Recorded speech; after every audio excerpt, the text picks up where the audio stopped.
અમદાવાદમાં બે એમટીએસ બસની વચ્ચે કચરાઈ જતા બે ફોરમેનના મોત.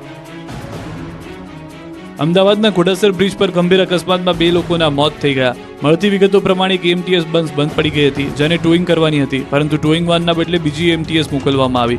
પરંતુ ઘોડાસર બ્રિજ ચડતી વખતે બંને બસ વચ્ચેનો કેબલ તૂટી ગયો. આથી બસ ઊભી રાખીને આ રીતે બંને બસની વચ્ચે જઈને ફરીથી કેબલ લગાવવાનો પ્રયાસ કરાયો. એમટીએસના બે ફોરમેન બંને બસની વચ્ચે જઈને કેબલ લગાવી રહ્યા હતા, ત્યારે જ પાછળથી એક બસ આઈસર આવી પાછળ આવેલી એમટીએસને ટક્કર મારી. આથી બંને બસ વચ્ચે ઉભેલા ફોરમેન કચડાઈ ગયા. બંનેના ઘટના સ્થળે જ મોત થયા. કહેવાય રહ્યું છે કે જો બંધ પડેલી બસને કોર્ડન કરાઈ હોત તો બંનેનો જીવ બચી ગયો હોત. વડોદરામાં નશામાં ચૂર શખ્સને કોઈએ મોબાઈલ ન આપતા વાહનોના કાચ તોડ્યા. જોઈ લો વડોદરામાં માથાભારે શખ્સે કઈ રીતે આતંક મચાવ્યો. વડોદરાના ગોત્રી રોડ વિસ્તારમાં સવારે હાથમાં સિલિન્ડર લઈને નીકળેલા યુવકે કાર તેમજ અન્ય વાહનોમાં તોડફોડ શરૂ કરતા રોષે ભરાયેલા લોકોએ તેને મેથી પાક ચખાડ્યો. ગોત્રી પોલીસ સ્ટેશનથી બંસલ મોલ જતા રોડ પર આજે સવારે વાહનોની અવરજવર વચ્ચે હાથમાં સિલિન્ડર લઈને નીકળેલા એક યુવકે બેફામ ગાળો ભાંડતા વાહનો ઠપ થઈ ગયા હતા. નશામાં ચૂર જણાતા માથાભારે શખ્સે કાર ચાલક પાસે મોબાઈલ માંગ્યો હતો. કાર ચાલકે શું થયું, કોઈ મદદની જરૂર છે, અકસ્માત થયો છે તેવું પૂછતા માથાભારે યુવકે સિલિન્ડર વડે કારના કાચ તોડ્યા હતા. ત્યારબાદ બીજા પણ એક વાહનને ટાર્ગેટ કર્યું હતું. લગભગ 30 મિનિટ સુધી રોડ પર આતંક મચાવ્યો. પોલીસનો કોઈ જ ડર ન હોય તે રીતે વ્યક્તિ બેફામ કાચ તોડતો ગયો.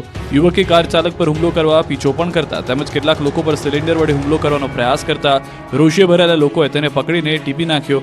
બનાવની જાણ ગોત્રી પોલીસને થતા ઇજાગ્રસ્ત યુવકને સારવાર માટે લઈ જવાયો હતો. આ તરફ રાજકોટમાં એક લુખ્ખાએ બાઇકમાં તોડફોડ કરી હતી. રાજકોટમાં માથા ફરેલા યુવાને રોડ પર પાર્ક કરેલા વાહનમાં ધોકા માર્યા હતા. પોતાની જ બાઇકમાં ધોકા મારી નુકસાન પહોંચાડ્યું હતું. રાજકોટ જામનગર રોડ પર પેટ્રોલ પંપ બાઇકમાં તોડફોડ કરતા લોકો ડરી ગયા હતા. 3 શહેરમાં આગથી મચી અફરાતફરી. બારડોલીમાં કારનું વર્કશોપ સળગી ઉઠ્યું.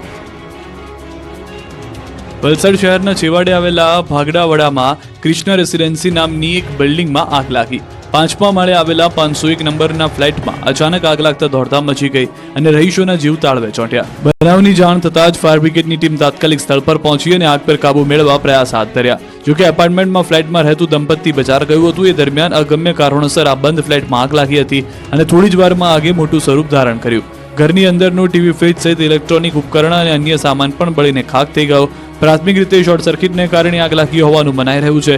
જોકે અત્યારે તો ઘરનું સામાન બળીને ખાખ થઈ જતા ફ્લેટમાં રહેતા દંપતીની પરિસ્થિતિ દયનીય થઈ ગઈ છે.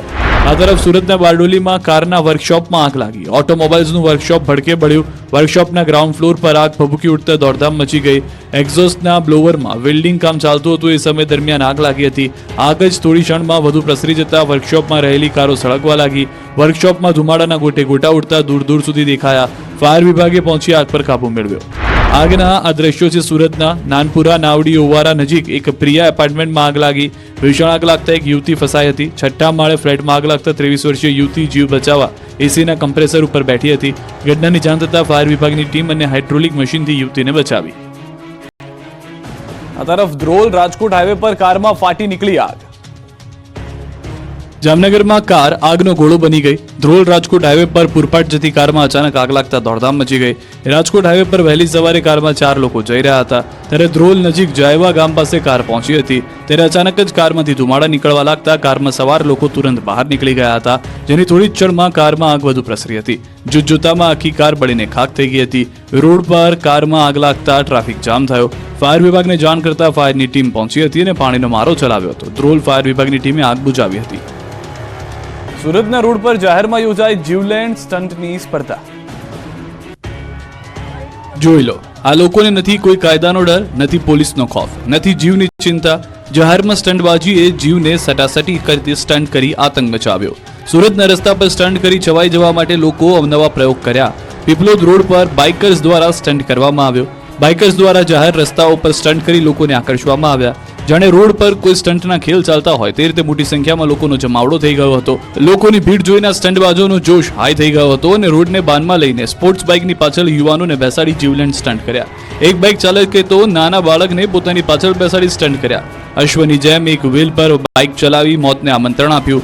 જેમ જેમ લોકોની તાલીઓ વધતી ગઈ તેમ તેમ આ બાઇકર્સ બેફામ બન્યા અને રોડ બંધ કરી સ્ટન્ટ કર્યા. એટલું જ નહીં, સ્ટન્ટ કરનાર બાઇકર્સ દ્વારા સ્પોર્ટ્સ ગાડીઓમાંથી ધુમાડો કાઢી પોલ્યુશન ફેલાવવામાં આવ્યું હતું. પાલીતાણામાં રખડતા પશુએ બાઇક ચાલકને ઉડાડ્યો. પશુઓના આતંકના દ્રશ્યો છે ભાવનગરના પાલીતાણાના. અહીં રોડ પર સાક્ષાત યમદૂત બનીને ભટકતા પશુઓએ વાહન ચાલકોને ઉલાળ્યા. પાલીતાણાના પરિમલ વિસ્તારમાં રખડતા પશુઓના આતંકથી હાહાકાર મચી ગયો. રોડ પર બેફામ દોડતા પશુઓએ એક બાઇક ચાલકને ઉલાળ્યો.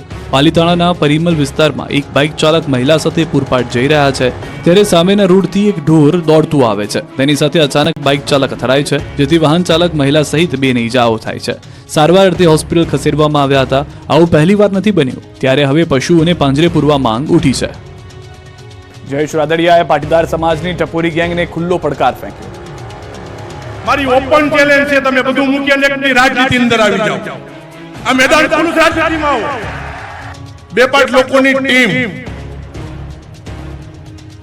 કે જે ટીમ જ્યાં હંમેશા સમાજનું સારું કામ થતું હોય ત્યાં હવનમાં હાડકા નાખવાની કામગીરી આજની તારીખે પણ આપણા સમાજની 2% ટપોરી ગેંગ કામ કરી રહી છે. જેની આ મંચ પરથી રાહ જોવાઈ રહી હતી તેવું જ થયું. સમૂહ લગ્નના મંચ પરથી બોલવાનો જેવો જયેશ રાદડિયાનો વારો આવ્યો, તેમના વિરોધીઓ પર તીર છૂટ્યા અને સીધા જ છૂટ્યા. વિરોધીઓને જયેશ રાદડિયાએ ખુલ્લી જ ચેલેન્જ આપી દીધી. સ્થળ હતું રાજકોટના જામકંડોરણામાં સમૂહ લગ્નોત્સવ કાર્યક્રમ. અહીં અસલ અંદાજમાં જયેશ રાદડિયા જોવા મળ્યા અને પાટીદાર સમાજની જ પોલ ખોલી. ધારાસભ્ય જયેશ રાદડિયાએ વિરોધીઓને આડે હાથ લીધા. જેતપુરના ધારાસભ્ય જયેશ રાદડિયાએ વિરોધીઓને ખુલ્લો પડકાર ફેંક્યો. જયેશ રાદડિયાએ ખુલ્લા મંચ પરથી કહ્યું કે પાટીદાર સમાજમાં 2-5 લોકોની ટપોરી ગેંગ સક્રિય છે અને જો રાજકારણ જ કરવું હોય તો ખુલ્લા મેદાનમાં આવો. તો જયેશ રાદડિયાના નિવેદન ચર્ચાનો વિષય બન્યો. પાટીદાર અગ્રણીઓની વિવિધ પ્રતિક્રિયા આવી. પાટીદાર અગ્રણી અલ્પેશ કથિરિયાએ રાદડિયાને સમર્થન આપ્યું અને સક્ષમ નેતા ગણાવ્યા. કહ્યું ટપોરીઓની શાન વિઠ્ઠલભાઈએ ઠેકાણે લાવી. જયેશભાઈ તેમના પિતાજીના વારસાને આગળ વધારી રહ્યા છે. એમના સમર્થકો જ આવા લોકોને પાઠ ભણાવવા માટે પૂરતા છે. તો પાટીદાર અગ્રણી જયંતિ સરદારા પણ જયેશના સમર્થનમાં બોલ્યા. નોંધનીય છે કે લીવા પાટીદાર સમાજના 2 આગેવાનો વચ્ચે વિવાદ વધુ ને વધુ વકરી રહ્યો છે. છેલ્લા કેટલાય સમયથી ખોડલધામના ચેરમેન નરેશ પટેલ અને જયેશ રાદડિયા વચ્ચે અણબનાવની ચર્ચા છે. હવે સૌરાષ્ટ્રમાં પાટીદાર રાજકારણમાં પ્રભુત્વની લડાઈ પર સૌની નજર છે. જયેશ રાદડિયાને ટાર્ગેટ પર તીર છોડી દીધા છે. હવે નરેશ પટેલ તરફથી શું પ્રતિક્રિયા આવે છે તેની રાહ છે. ધાનેરાને બનાસકાંઠામાં જ રાખવા કલેક્ટરને 5000 વાંધા અરજીઓ આપી. બનાસકાંઠા જિલ્લાના વિભાજન બાદ શરૂ થયેલો ધાનેરા અને બનાસકાંઠામાં રાખવાની માંગ સાથે છેલ્લા 26 દિવસથી વિવાદ આજે પણ યથાવત છે. આજે ધાનેરા વિસ્તારના સર્વે સમાજના યુવાઓએ એકત્રિત થઈ વિસ્તારના લોકોની હજારો વાંધા અરજીઓ જિલ્લા કલેક્ટરને આપી.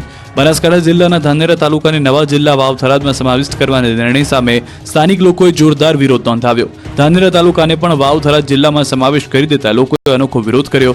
છેલ્લા 26 દિવસથી ચાલી રહેલા આ વિરોધ પ્રદર્શન દરમિયાન કોઈ ઉકેલ ન આવતા મોટી સંખ્યામાં નાગરિકો જિલ્લા કલેક્ટર કચેરી પાલનપુર ખાતે પહોંચ્યા. હજારો વાંધા અરજીઓ જિલ્લા કલેક્ટરને સુપરત કરવામાં આવી.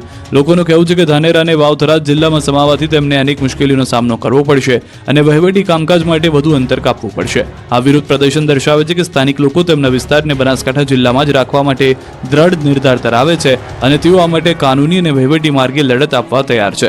જો સરકાર દ્વારા ધાનેરા અને બનાસકાંઠામાં નહીં રખાય તો આગામી દિવસોમાં ઉગ્ર આંદોલન કરી વિધાનસભા ઘેરાવ સુધીની ચીમકી ઉચ્ચારી છે. મહેસાણાના રાધનપુર